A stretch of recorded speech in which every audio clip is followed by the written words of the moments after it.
जो ordinances committee की तरफ जा रहे हैं और कल नवीद कमर साहब ने फाइनेंस कमेटी की मीटिंग भी बॉल की है। ये बिल्स जो हैं जनाब स्पीकर, दो चीज़ें हम लोग ज़रा इसके खातो ख्याल और इसके रीज़न्स भी हमें पता चलने चाहिए और हाउस के देखें।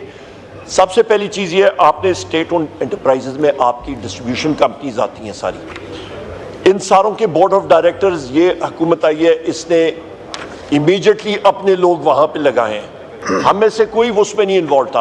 हुकूमत ने खुद जो है आके अपने मर्जी के लोग वहाँ पे लगा दिए। Point one. Point number two, IMF का डंडा आया है और इनसे सर अभी मैं आपको इससे पहले बिजनेस एडवाइजरी कमेटी में भी मैंने आप सारे साथियों को एक बात की, मैंने कहा मैं पावर सेक्टर का लम्बा 2.5 साल मिनिस्टर रह चुका हूँ। ये सेक्टर सर इनसाइड आउट हमने देखा हुआ है। इस सेक्टर में सबसे अहम चीज़ आपका सर्कुलर डेट बढ़ाने का आपका इस वक्त ये है कि आपकी जो कैपेसिटी पेमेंट्स हैं 2300 अरब रुपए की सालाना 2.3 ट्रिलियन की, वो आप चोरी कल चुटकी लगाएं जादू से खत्म कर दें, क्या आपका सर्कुलर डेट खत्म हो जाएगा? And the answer is no. आपकी बुनियादी वजह आपका डिस्ट्रीब्यूशन कंपनीज में एक अपना इशू है, आपके जनाब स्पीकर ट्रांसमिशन में अपने इश्यूज है। सबसे बड़ा इशू आपका जनरेशन साइड पे है। आपके जो कॉन्ट्रैक्ट्स हैं वो आपका 1 मिनट मैं सिर्फ लूंगा। आपने जो कॉन्ट्रैक्ट मुस्लिम लीग नून की गवर्नमेंट जो पहले साइन किए थे वो फ्रंट लोडेड कॉन्ट्रैक्ट्स हैं। उसका मतलब यह है कि प्रोजेक्ट की लाइफ 25 साल है।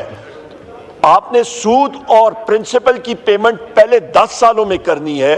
वो सारे का सारा बोझ अवाम पे आ रहा है और वो टेक और पे कॉन्ट्रैक्ट्स हैं।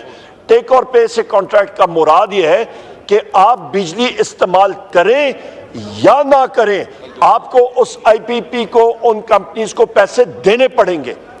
यही वो वजह है कि फाइनेंस मिनिस्टर औरंगजेब साहब को जहाज पकड़ा के वो चीन भेज रहे हैं कि वो बातचीत उनसे करें।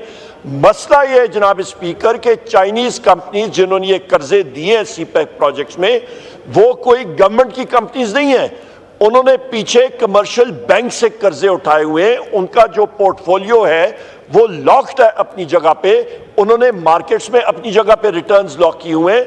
लिहाजा एक चीज जरूर होगी कि उस जेट जहाज का ईंधन जलेगा और औरंगजेब साहब वापस आएंगे और कहेंगे कि जी हमने कोशिश की है। वसूख के साथ मैं आपको कह सकता हूं। लिहाजा जनाब स्पीकर, आप जो ये सारा कुछ कर रहे हैं, आप सबसे पहले आपने डिस्ट्रीब्यूशन कंपनीज की बोर्ड्स के बारे में बात करनी है, तो फिर वो क्राइटेरिया रखें जिस तरह के पाकिस्तान तहरीक इंसाफ के टाइम पे हमने साफ शफाफ मेरिट पे बोर्ड्स रखे थे, उसका करें, ना कि ब्लू आइड बॉयज को सामने रखें, ना कि ये कि किसी का ब्लू आइड बॉय और सिफारशी हो, किसी का बावर्ची उठा के वहां पे उसको आप बोर्ड पे रखें। हुआ यही है। और दूसरी अहम चीज जनाब स्पीकर, जो इस वक्त आपकी लोड शेडिंग हो रही है, आपकी इस वक्त डिमांड मैं आपको एग्जैक्ट बता सकता हूं, तकरीबन 26,850 मेगावाट है आज आपका जनाब स्पीकर। जो जनरेशन है, जो बिजली आप पैदा कर रहे हैं, वो तकरीबन 20,000 मेगावाट है। आपकी तकरीबन 6,850 मेगावाट की शॉर्टफॉल जो आपकी कमी आ रही है आपकी डिमांड और सप्लाई में, उसकी एक ही वजह है कि आपके पास आप बना सकते हैं पर आप बना नहीं रहे हैं। क्यों? ये फोर्स लोड शेडिंग कर रहे हैं। ये सारे जो हमारे सिंध के, बलोचिस्तान, KP में सारे का सारा जोर, और खासकर ये मुल्तान के एरिया में, मैपको के एरिया में, ये सारा जोर और नजला जो है वहां पे लोड शेडिंग का गिरा रहे हैं। उसके साथ आपकी वोल्टेजेस कम है। ये सिर्फ इसलिए कर रहे हैं कि हम लोग दिखा सकें कि सर्कुलर डेट यानी कि गर्दशी कर्जा का बहाव हम लोग कम कर रहे हैं। जनाब स्पीकर, ये नहीं होगा, ये इनसे हो ही नहीं सकता। ये इनकी खामख्याली है, इनकी नासमझी है, इनको प्रॉब्लम का पता ही नहीं है, उसकी तशखीस का नहीं पता, उसका सलूशन का नहीं पता जी। और उसकी वजह से ये आपके हल्के में, ये सारे लोगों के हल्कों में जो अवाम सफर कर रही है, और उसकी वजह क्या हो रही है। उसके साथ एक दूसरी चीज, आपका बिल हमारे टाइम पे 17 रुपए यूनिट आज 85 रुपए यूनिट से तजावज कर गया है। ये रेट 100 रुपए यूनिट पे जाएगा। रिलीफ 200 यूनिट्स के सार्फिन को देना, ये एक मसनूई काम इसलिए क्योंकि अगले चंद दिनों में ये वापस इनको लेना पड़ेगा।